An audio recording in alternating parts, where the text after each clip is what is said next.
Seventh class के प्यारे बच्चों, अस्सलाम वालेकुम वरहमतुल्लाह। आप जानते हो कि आजकल के हालात में घर से निकलना बहुत मुश्किल है। कोरोना की हर सौ भरमार है, तो इसलिए स्टे होम स्टे सेफ पे अमल करके हम आज ये टॉपिक आगे पढ़ेंगे।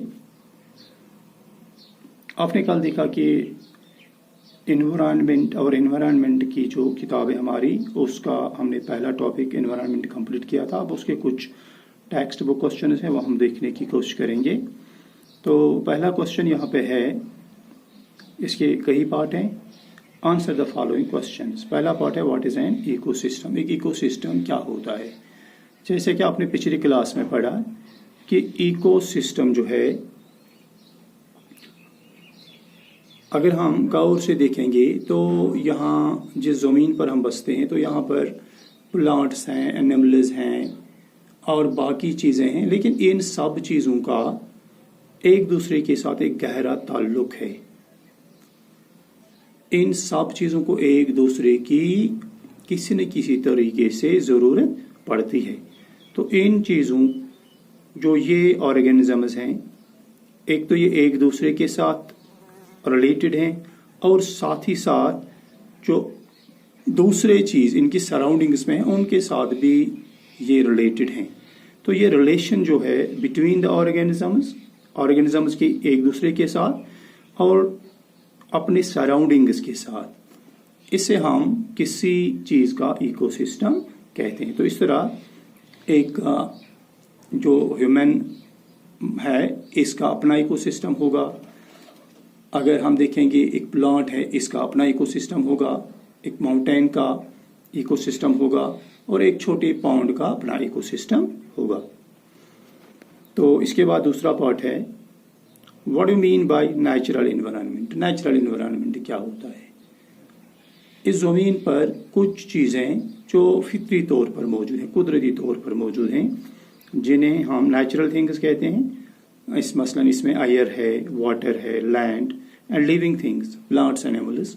ये सब चीज़ें इस इन्वायरमेंट का ये कंपोनेंट जिसमें नेचुरल थिंग्स मौजूद होंगी। नेचुरल थिंग्स का जो कंपोनेंट है, एयर, वाटर एक्सेट्रा, तो इसे हम नेचुरल इन्वायरमेंट कहते हैं।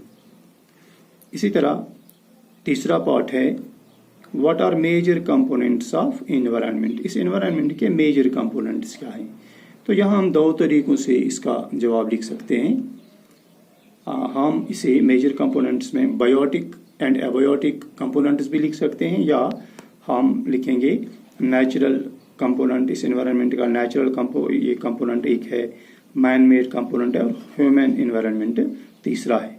तो अगर हम नेचुरल कंपोनेंट में देखेंगे एनवायरनमेंट में, तो इस नेचुरल एनवायरनमेंट में land, water, air, living things ये आते हैं। और जो मैन मेड है, इसमें बिल्डिंग्स आती हैं, रोड्स, जो इंडस्ट्रीज हैं या जो मॉन्यूमेंट्स हैं, ये सब चीज़ें जो खुद इंसान ने बाद में बना दी। और तीसरा ह्यूमन, इसमें इंडिविजुअल, फैमिली, फिर फैमिली से सोशल कम्युनिटी बनती है, रिलीजन है, फिर इसी तरह एजुकेशनल सेटअप है इसका और पॉलिटिकल सेटअप, ये सब चीज़ें इसमें आती हैं। या हम इसे बायोटिक और एबायोटिक कंपोनेंट्स के एतबार से भी इस इन्वायरमेंट को बांट सकते हैं। तो उसके बाद है अगला पार्ट जो है, वो है चौथा part number 4। Give 4 examples of human made environment. जो इंसान ने बनाया इन्वायरमेंट, इसकी 4 मिसालें। तो इसमें हमने ऊपर से पढ़ा ही है, बिल्डिंग्स हैं, रोड्स, इंडस्ट्रीज, ब्रिजेस, मॉन्यूमेंट्स, या जो हम सिटीज़ बनाते हैं, तो ये सब चीज़ें इसमें आती हैं, प्लेग्राउंड्स वगैरह। तो एक और क्वेश्चन है व्हाट इज़ लिथोस्फीयर। लिथोस्फीयर हम किसे कहते हैं? हमने इससे पहले भी ये पढ़ा कि नेचुरल जो कंपोनेंट्स हैं उसमें लिथोस्फीयर आता है, हाइड्रोस्फीयर है, एटमॉस्फेयर है और बायोस्फीयर, ये 4 इसके हिस्से हैं। तो इनमें एक लिथोस्फीयर है। लिथोस्फीयर हम जो जमीन हमारी है इसकी जो ऊपरी सतह है सॉलिड क्रस्ट, ये हार्ड टॉप लेयर जो अर्थ की है इसे हम लिथोस्फीयर कहते हैं। इसमें क्या होता है, मिनरल्स इसमें होते हैं, ये रॉक से बनी है, इसमें माउंटेन्स हैं, इसमें प्लेन्स हैं, इसमें वैलीज हैं, प्लेटोज हैं, ये ऊपर भी हैं। और अगर हम समंदर में देखेंगे तो समंदर की निचली सतह में भी ये चीजें हमें देखने को मिलेंगी। तो ये वाला हिस्सा जो जमीन का ऊपरी हिस्सा है, थोड़ी सी इस पे मिट्टी होती है, बाकी इसमें मिनरल्स वगैरह होते हैं, रॉक्स होते हैं, तो इसे हम लिथोस्फीयर कहते हैं। फिर इसके बाद है अगला part, which are the two main components of biotic environment. Biotic environment जो है इसके दो अहम कंपोनेंट्स कौन कौन से हैं। हमने पिछले सबक में पढ़ा कि बायोटिक कंपोनेंट्स में क्या क्या आता है, प्लांट्स एंड एनिमल्स। तो प्लांट्स में सब प्लांट्स आते हैं, छोटे से लेके बड़े तक, और एनिमल्स में से हम जो मच्छर है या उससे छोटे जो ऑर्गेनिजम्स हैं उनसे लेके बड़े बड़े ऑर्गेनिज्म तक सारे इसमें आते हैं। These are the main components of this biotic environment. अब इसका जो आखिरी पार्ट है वो है part number 7, what is biosphere. Biosphere हम किसे कहते हैं, that component of environment which consists of both plants and animals.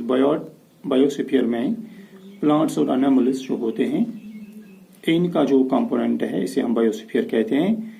It is a narrow zone of earth. ये कहां पर है, जमीन का जो ये हिस्सा है जहां पर land, water and air interact, ये सब चीजें मिलकर एक दूसरे के साथ मिलकर सपोर्ट कर रहे हैं लाइफ को। तो इस वाले हिस्से को हम बायोस्फीयर कहते हैं। तो ये थे इसके कुछ सवाल, और कुछ सवाल और रह गए, वो कल के सबक में हम देखेंगे। Thank you.